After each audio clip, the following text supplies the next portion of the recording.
Hey guys, it's Corinne. Welcome back to my channel.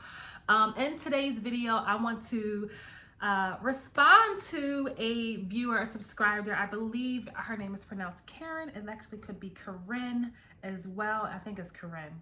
But I want to speak a little bit about what she asked, and it was, let me see.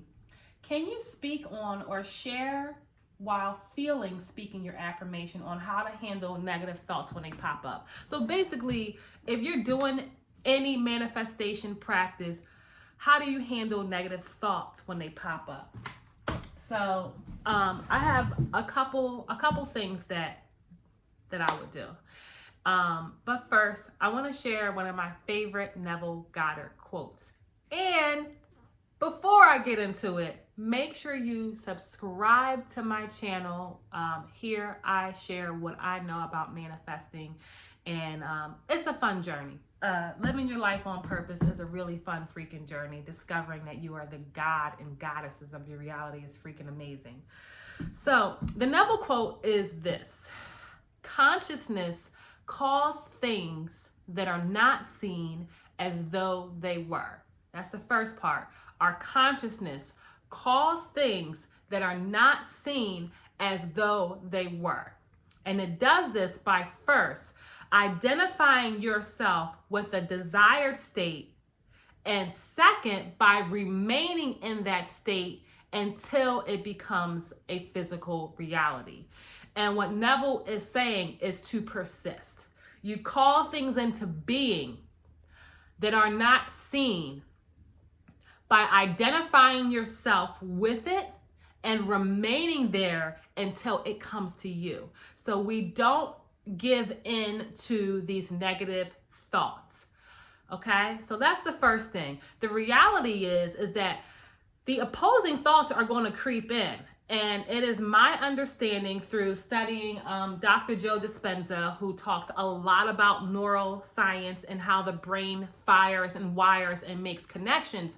Those old thoughts are so easy to think because they're just wired really, really hard into a firm belief, or they've just been able to think that way for a while. So they're pretty strong. And here comes this new thought like, oh yeah, everything's great. And the old thought's like, what, bitch? Everything's not great.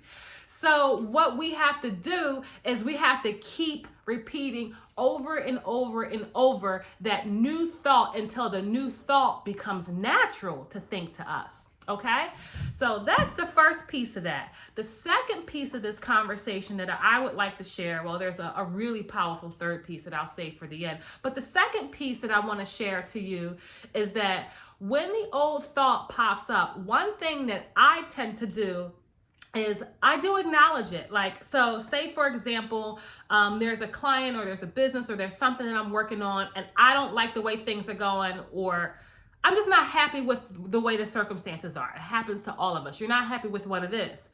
I'll go, okay, yep, I see you. This is here and I created it. It was obviously I had some beliefs, whether it's about my food, whether about money, whether about the client, that are here. And you know what? If I created this, then I can create anything else. So my knowledge gives me power. The knowledge that everything on the outside is a reflection of me on the inside helps me, because then I'm able to say, okay, so I see this thought keeps coming up. It's just an old thought. I don't have to believe you anymore. I get to choose. I am the boss of my reality. And so I claim my power by acknowledging the thought. One, yeah, it's there. And two, but I created it. And if I created that, then I can create anything. And so whatever you're giving your attention to, you are giving your energy to, and your subconscious mind is accepting and accepting it.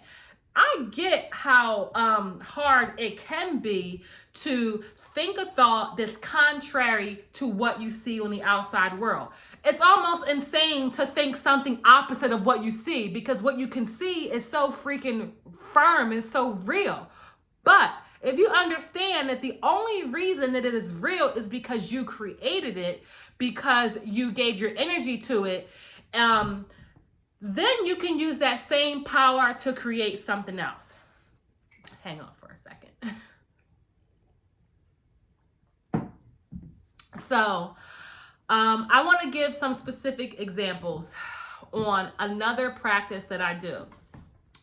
So first thing, if say you're manifesting a relationship or you want the person that you're with to change or behave a certain way, and you're affirming, this person is so in love with me, I love that we're happily married, I love that they constantly choose me, but then you see your phone and you're not getting any messages, you're not getting any response, they're ignoring you, whatever the case may be. So say you're manifesting a specific person, which is a very, very common theme. Instead of affirming this really, really, I don't want to say hard, but affirming something that is the complete opposite of where you are, you can soften your affirmation to, all right, I know that this person has feelings for me because I've seen them demonstrated in the past. You can go general to the point where it's like, I know that ultimately I'm going to be with the love of my life. I know that ultimately my relationship is going to work out for the best. And what I mean by softening your affirmation is sometimes when we want to manifest something that is just so far from where we are, that logical mind keeps popping in and making us feel like it's impossible. Nothing is impossible, because if you desire it, if you think it, then the possibility for it exists. But in our world and with us, like, sometimes it is just like on the other end of the spectrum. So instead of going from A to Z, meet somewhere in the middle and say, I love knowing that this relationship is working out for the best. I love knowing that I am loved and that I am truly chosen, and I've been in places before where I have felt love. You don't have to go so extreme. I had this experience happen with me with money. I freaking love money. I love having an abundance of money. I love making money. I love being able to spend money. There was a point in my life where I worked for a company for several years, and I was making, significant six figures money. And then when I transitioned to working for myself, I wanted my personal business to provide the amount of money that I was making at this company.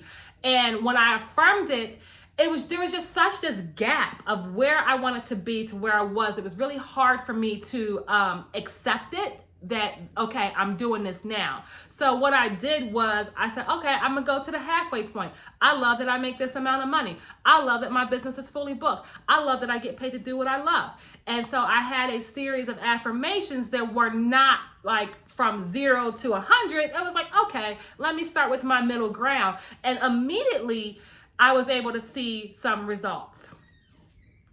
The other thing I want to share with you, which I think is probably the most important or most powerful piece about manifesting. I have manifested some instant things and some amazing things with this technique. Now, this technique I call feeling it within. It does not require a visual. And it doesn't require a specific affirmation. It is a general affirmation. And here's the practice, okay? I gotta go through my journal because I was actually just writing this down this morning again, because I'm giving myself this 7-day challenge to manifest this thing that's happening in my life. So instead of so if you're manifesting a specific person, instead of having this specific affirmation that says they're so in love with me, they can't get enough of me, they're head over heels in love with me, we are married, I love that we're married, I love that we're having kids together. I'm not sure what people use as their specific affirmations for a specific person, but a lot of times it can be, I'm the love of their life. This person's constantly calling me, constantly texting me, they're so in love with me, things of that nature. Instead of going specific, go broad. Now, stay with me in this conversation here because I really want to share this with you guys. Okay, 1, if you are seeking a relationship, say you want to be married with kids, there is a reason why you want to be married. There is a reason why you want to be in a relationship. There is a reason why you want a specific person. And usually it is for the feeling that that relationship will bring you. You want to feel loved. You want to feel cherished. You want to feel important. You want to feel safe. You want to feel secure. So I would do this practice if you are having any issues with affirming or you just want to switch things up. Any practice that you do, I say give yourself 7 days straight of morning, of afternoon, and at some point a midday reset to keep bringing you back up to that vibe of that's who I am and I am identifying with this new version of me. So answer these questions. Who would you be if you already had your desire? How would you feel? And what would people say to you? So if you're manifesting a specific person, a relationship, a lifelong partnership, who would you be? I would be someone's wife. I would be loved. I would be cherished. I would be adored. I would feel so beautiful. I would feel so safe. I would feel so secure. And so you can actually practice that state of being without having anything specific. Our state of being is what is manifesting. I manifested an amazing relationship a few months back by practicing these states, and I wasn't really even trying to manifest. I was putting my new relationship on the back burner because I was worried about my business. But some of my affirmations were, I love that I am so beautiful. I am a queen. I am a goddess. I am so chosen. I love that I am adored. I am so beautiful. I am showed up for. I love that I'm taken care of.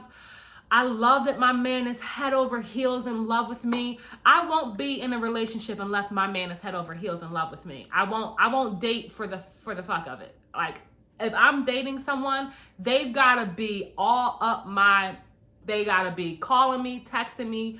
They've got to be head over heels in love with me and can't get enough of me, because that's how I want to be loved. I want to be the love of someone's life.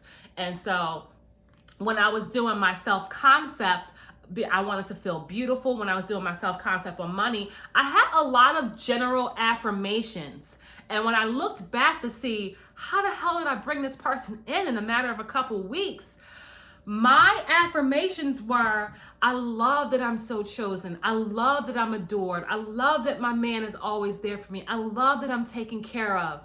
And I went into a state of feeling, what would it feel like to be secure, to be loved? And so when I repeated these affirmations, I didn't push any visual out. So this is a completely different practice.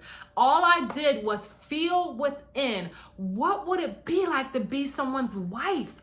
I love being someone's wife. I love taking care of my husband.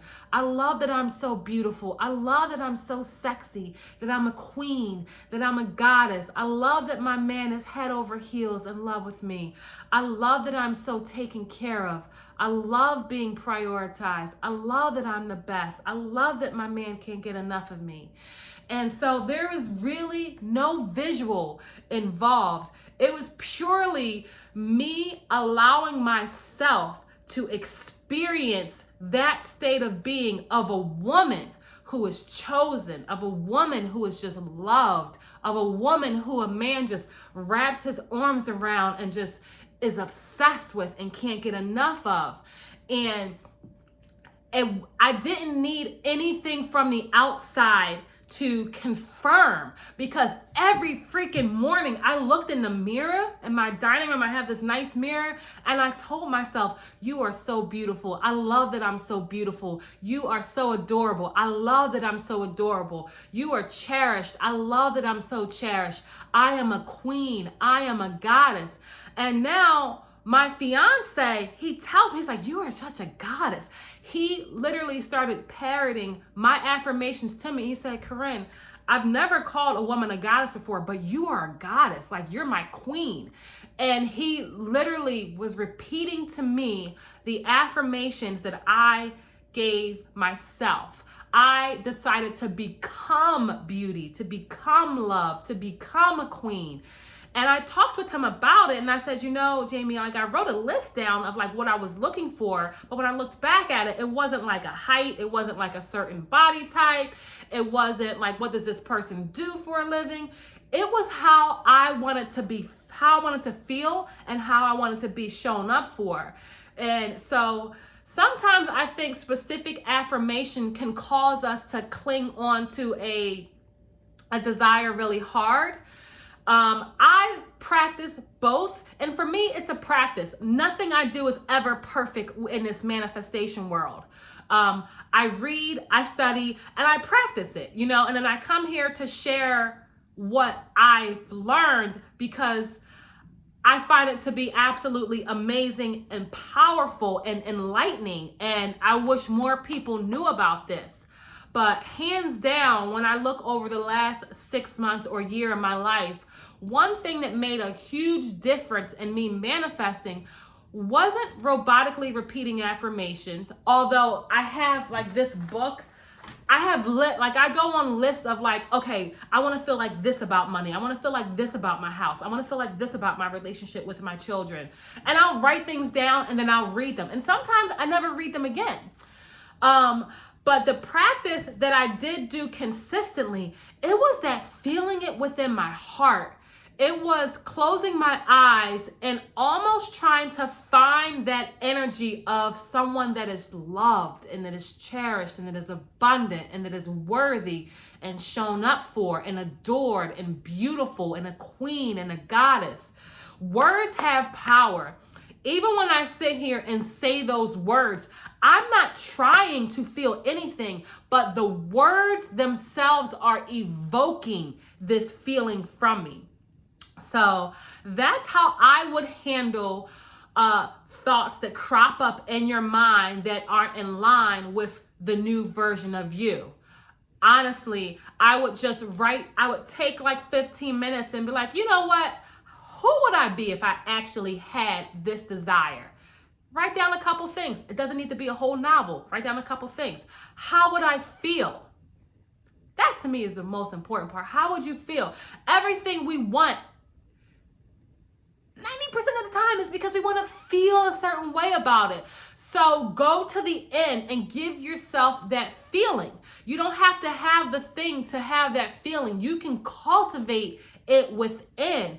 And there's so much power on how we cultivate what we want from within. So I hope that helps. I love you guys so much. Happy freaking Friday. And I look forward to talking to you soon.